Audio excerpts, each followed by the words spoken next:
Mysterious Mystery.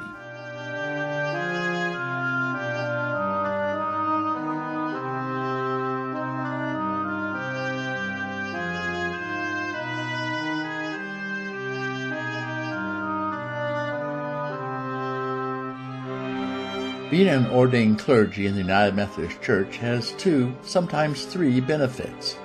First of all, ordained clergy belong to the annual conference. A local church can ask that we be moved somewhere else, but they cannot fire us. We are appointed to our church by the bishop and the cabinet. We never have to go looking for a job.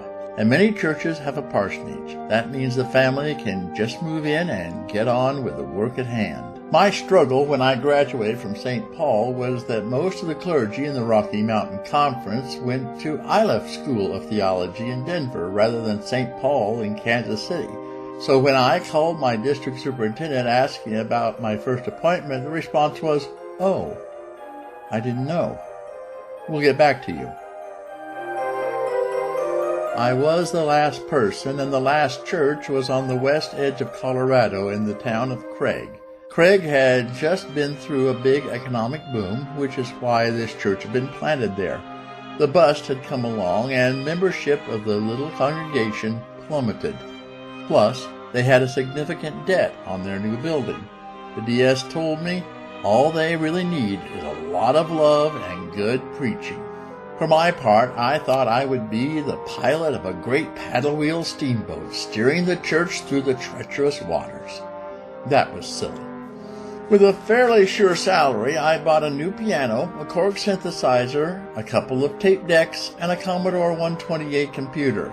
Now I could record synthetic instruments and even write songs for the computer to play automatically with its built-in 3 voices.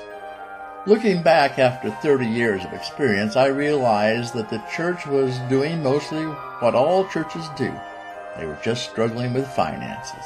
All I could really do was hone my sermon skills, play the piano a lot, and love the people anyway.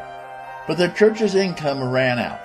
They could not afford a full-time pastor. The cabinet, again, did not have a quick move for me, so my family and I spent 3 months on administrative leave.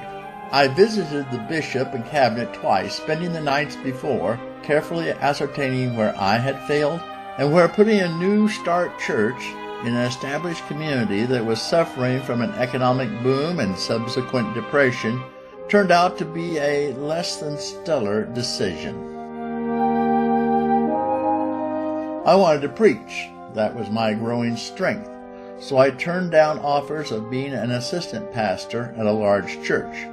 The bishop allowed that I was eminently appointable, and the conference had a little church on the eastern Colorado prairie.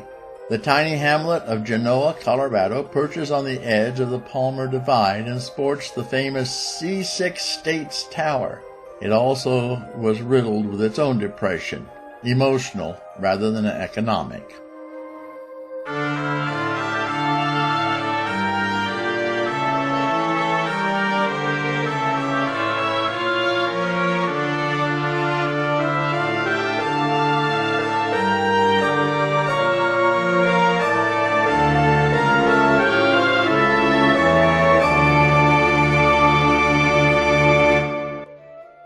Thanks for listening.